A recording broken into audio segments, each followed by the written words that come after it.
الانسان لربہ لکنود، بے شک انسان ہی اپنے رب کا بڑا ناشکر ہے۔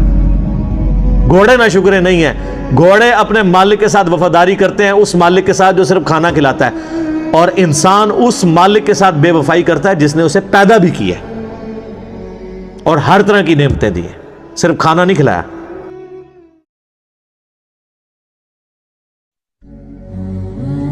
اللہ تعالیٰ نے عرب کے لوگوں کو ان کی ایک مثال دی ہے کہ یہ جو گھوڑے ہیں تم نے پالے ہوئے، ان کو صرف تم کھانا کھلاتے ہو، لیکن یہ اتنے وفادار ہیں تمہارے کہ اس کھانے کے عوض اپنی جان بھی سٹیک پہ لگا دیتے ہیں۔ سر یہ جب جنگیں لڑی جاتی تھی تو خالی بندے تو نہیں مرتے تھے، گھوڑے تو پہلے مرتے تھے۔ جب تیر چل رہا ہے بڑی چیز کوئی پہلے لگے گا نا، گھوڑا اتنا بڑا ہے، بندہ تو چھوٹا سا اوپر بیٹھا ہوا ہے۔ جب تلوار لگتی تھی بندے مرتے تھے تو گھوڑوں کی بھی ٹانگیں کٹتی تھی، ان کے گلے بھی کٹتے تھے۔ تو اللہ نے ان گھوڑوں کی مثال دی ہے کہ وہ گھوڑے جن کو صرف تم تھوڑا سا کھانا کھلا کے ان کی مالش کرتے ہو، وہ تو اتنے وفادار ہیں کہ تمہارے لیے اپنی جان دینے کے لیے بھی تیار ہو جاتے ہیں۔ گھوڑوں کو تو اس سے کوئی غرض نہیں، آپ لوٹ مار کرنے جا رہے ہیں، گھوڑوں کی کوئی دشمنی ہوتی ہے؟ جنگ یرموک میں اگر صحابہ گھوڑوں پہ بیٹھ کے گئے ہیں تو ان عرب کے گھوڑوں کی تو رومن امپائر کے ساتھ کوئی دشمنی نہیں تھی، کیا تھی؟ لیکن وہ اپنے مالک کی وجہ سے اپنی لائف سٹیک پہ لگاتے ہیں۔ تو اللہ نے کہا ہے یہ دنیاوی مثال تمہیں سمجھانے کے لیے کافی ہے کہ گھوڑے تو اتنے وفادار ہیں، حالانکہ تم نے ان گھوڑوں کو پیدا نہیں کیا، صرف کھانا کھلایا، اور تم اپنے رب کے اتنے نافرمان ہو۔ تمہیں تو اس رب نے پیدا بھی کیا، تمہیں ہر طرح کی نعمتیں دی ہیں، اور تم تو گھوڑے جیسے بھی نہیں ہو سکے، جانوروں سے بھی بدتر ہو تم۔ اولئک کالانعام بل ہم اضل، یہ چوپایوں کی مانند ہے بلکہ اس سے بھی گئے گزرے۔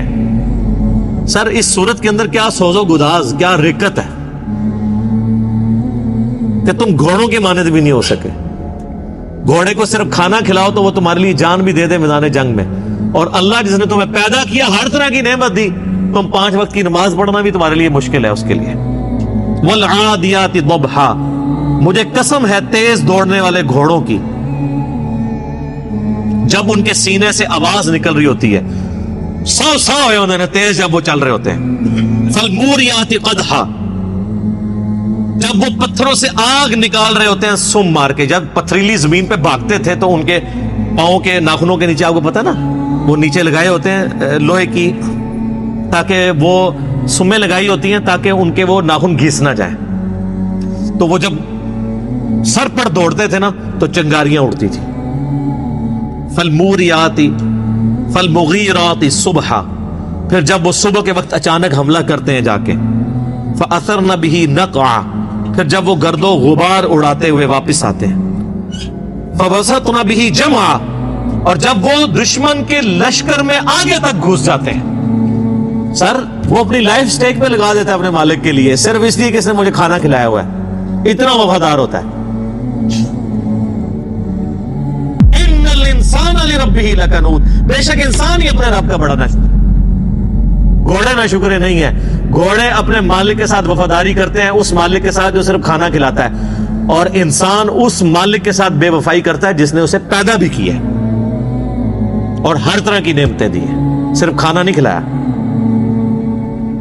وَإِنَّهُ عَلَىٰ ذَلِكَ لَشَهِيدٌ، اور بے شک انسان خود اس بات پر گواہ ہے کہ وہ اپنے رب کا بڑا ناشکرا ہے۔ یہ کسی کو پوچھنے کی ضرورت نہیں ہے، ہر انسان کو پتا ہے کہ میں کیا کر رہا ہوں، کسی سے سرٹیفکیٹ لینے کی ضرورت نہیں ہے۔ ہر شخص اپنے گریبان میں جھانک کے دے سکتا ہے کہ میں اپنے رب کے لیے کتنی کمٹمنٹ رکھتا ہوں۔ مسلم شریف کی حدیث ہے، گناہ وہ جو تیرے دل میں کھٹکے اور تو اس بات سے ڈرے کہ لوگوں کو پتا چل جائے۔ پھر بھی لوگ مجھے آ کے مسئلے پوچھ رہے ہوتے ہیں، جناب کہ علی بھائی آپ کا کیا خیال ہے؟ میں پوچھتا ہوں جی آپ کا کیا خیال ہے؟ غلط ہی لگتا ہے، تہائی غلط ہے۔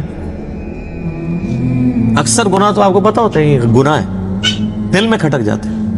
اور جامع ترمذی میں حدیث ہے، حسن بن علی کہتے ہیں کہ نبی الاسلام نے فرمایا تھا کہ جو چیز تمہیں شک میں ڈال دے اسے چھوڑ دو، نیکی اطمینان دیتی ہے، اور جو جھوٹ ہے وہ انسان کو شک میں مبتلا کر دیتا ہے۔ غلط کام تو خود اندر ضمیر بول کے کہتا ہے۔ مسلم شریف کی حدیث ہے کہ لیے مومن کے لیے ایک چھوٹا سا گناہ بھی ایسا ہے کہ اس کے سر پہ کوئی پہاڑ رکھ دے، اور منافق کے لیے بڑے سے بڑا گناہ ایسا ہی ہے کہ جیسے ناک پہ مکھی بیٹھی تھی اڑا دی، اس سے زیادہ اس کو جو ہے اس کو باردر نہیں کرتا وہ۔ اور بے شک انسان اس پر گواہ ہے.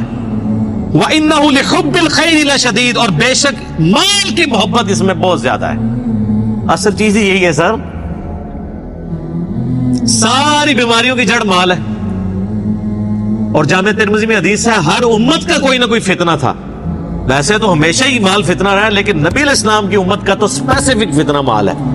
آپ نے فرمایا کہ ہر امت کا کوئی بڑا فتنہ تھا، میری امت کا سب سے بڑا فتنہ مال ہے.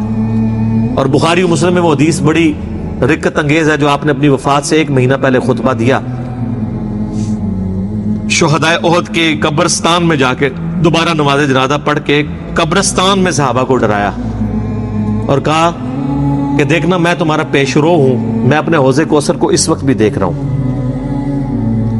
مجھے اپنے بعد تم سے یہ خطرہ نہیں ہے کہ تم شرک کرنے لگو، لیکن مجھے یہ ڈر ہے کہ تم دنیا کے مال کی محبت میں پڑ جاؤ گے اور پھر ایک دوسرے کو قتل کرو گے جس طرح اگلوں نے کیا، اور پھر تم بھی تباہ و برباد کر دیے جاؤ گے جیسا کہ اگلے. اور آپ دیکھ لیں نبی علیہ السلام کی وفات کے کچھ عرصہ کے بعد یہی امت میں وہی کام شروع ہو گئے. افلا يعلم اذا بعثر ما في القبور، کیا انسان اس وقت تو نہیں جانتا جب اسے قبروں سے نکال لیا جائے گا؟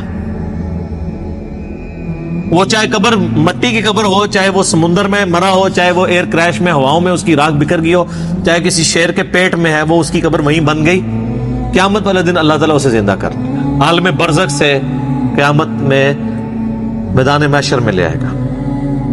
وَحُصِّلَ مَا فِي الصُّدُورِ، اور اللہ تعالیٰ ہر اس چیز کو بھی ظاہر کر دے گا جو انسان کے سینے میں چھپی ہوئی تھی. اگر کسی نے کوئی نیکی کا کام بھی کیا ہے نا کسی کو دکھانے کے لیے، تو دنیا میں تو وہ ضرور سخی ہوگا، لیکن اللہ کے حضور 0 سے ملٹیپلائی.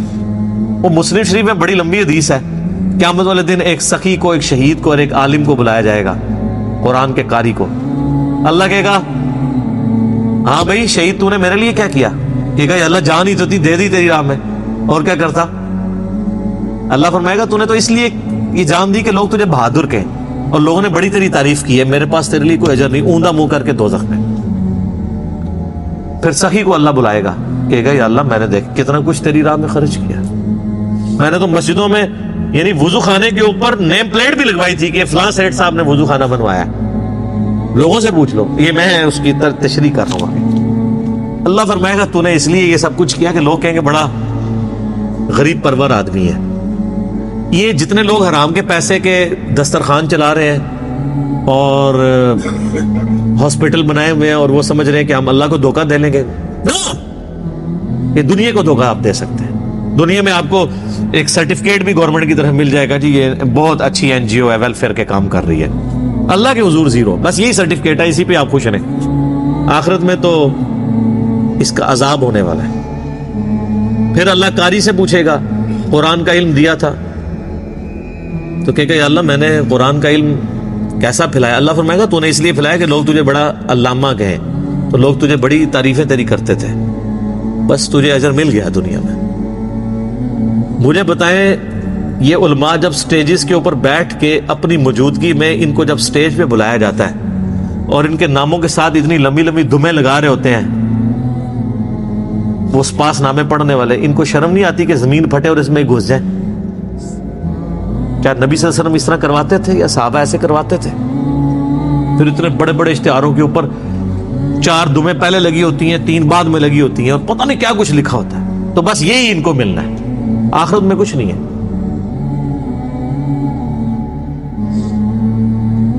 میں علماء سو کی بات کر رہا ہوں، علماء حق کی نہیں. علماء حق ہمیشہ رہیں گے، لیکن میرے پاس ایڈریس نہیں ہے ان کا، یہ نہ میرے کو آ جاؤ. وَحُصِّلَ مَا فِي الصُّدُورِ، جو سینوں میں ظاہر کر دیا جائے گا. إِنَّ رَبَّهُمْ بِهِمْ يَوْمَئِذٍ لَخَبِيرٌ، بے شک تمہارا رب اس روز خوب باخبر ہوگا. یعنی اللہ تعالیٰ کو ہر چیز کی خبر ہے، اسے پتا ہے کہ میں نے اب کس کو کدھر کیا کرنا ہے. اس نے دنیا میں بڑے بڑے دعوے کیے تھے، لین حاضر کریں گے کہ ہاں جی یہاں تو لوگ بڑے بڑے دعوے کرتے ہیں، کہتے ہیں ہمارے پیر صاحب جنت میں لے جائیں گے. اللہ کہہ رہا مجھے ہر چیز کی خبر ہے، اس دن بتا دوں گا کون کس کے ساتھ کیا ہونے والا ہے. اللہم اجرنا من النار، اللہم اجرنا من النار، اللہم اجرنا من النار.